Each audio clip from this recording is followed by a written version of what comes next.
Well, good afternoon. Wednesday again. God, it's flying by, isn't it? Nearly the first week, gone in February already. But there we are. It's going to be all right. My wife said tomorrow, it's Thursday, I got to go up in the hospital and have my stitches out and all in my hand and everything and just see how things are working. She said when I come home, she's going to get the grass cutter out and she's going to cut my hair for me. She said, looking a bit long now, so need to be able to, she's going to smarten me up a bit. Hopefully next week I'll have my tie on. So, but anyhow, when I look out, and we're fortunate, we're very fortunate. We're being cared for. I know we're in, but that don't matter. We're being cared for, and it's going to be all right. The sun's going to get longer days. It's going to be better altogether. It'll be all right. Be able to have a bit chat very soon. Take the dog out, so that'll be lovely. Now, anyhow, I shouldn't say too much here. I'm going to go on now. This one here now is called The Good Old Days. I don't know who it was written by. I don't know. We met and we were married a long time ago. We worked for long hours when wages were low. No TV, no wireless, no bath times were hard. Just a cold water tap and a walk in the yard. No holiday abroad, no carpets on floors. We had coal on the fire and we didn't lock doors.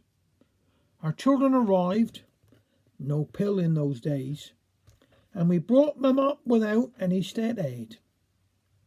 They were safe going out to play in the park. Any old folks could go for a walk in the dark. No Valium, no drugs, and no LSD. We cured most of our ills with a good cup of tea.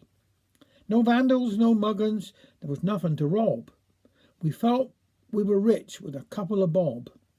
People were happy in those far-off days, kinder and caring in so many ways.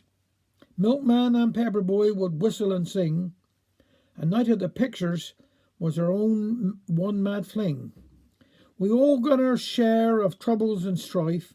We just had to face it. That's the pattern of life.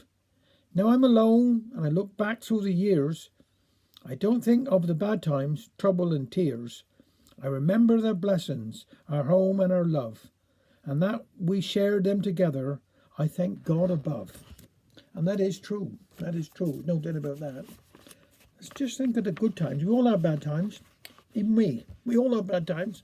But we've got to get on with it. We'd be all right. Now this one's called Lightning Strikes Twice. This is another David Prowse one. There's Dermot, Henry's right-hand man. Jan pointed down the lane. He's a nice old boy, but truth to tell, he's got more brawn than brain. He's got what you might call gullible to the daftest seed that's sawed, 'cause he's all he'd scratch his head and say, well, I'll be blawed. We was up there on the farm one day and Dermot's throat was bad. He'd had this awful hacking cough that was driving Henry mad.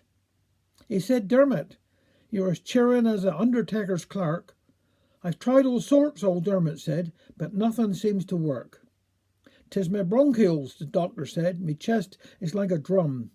And I thought I could tell 'ee that was the reason why I come. Said Henry, we had much the same with a Guernsey cow of mine, and the thing the vet prescribed was stuff called Lightning 99. I believe I still got half a jug in a bottle in the barn. If he's good enough for livestock, boy, he won't do you no harm. Well, I'll be blowed, said Dermot. Do you think he'll do the trick? I expect they call it lightning 'cause he's powerful and quick. So Dermot got the bottle, chucked the cork upon the hay, and the smell would down a buffalo from 20 yards away. But he never seemed to notice as he raised him to his lip, while ignoring Henry's warning that he only take a sip. Instead he took a guzzle. You could hear him gurgle down. For a minute nothing happened. Then his smile began to frown. Then his eyes began to water and his legs began to shake, and his cheeks like two rainbows and with a storm about to break. Well, I'll be blowed, he whispered, and dashed headlong for the door, running 3 times round the haystack till he couldn't run no more. Then he done a little pirouette as dainty as you wish, and dived straight into the horse trough like a gannet after fish. He'll be all right, said Henry, once we drag him out the trough. I think we've cured his bronchials. I never heard him cough. That lightning is good, but he slipped me mind somehow.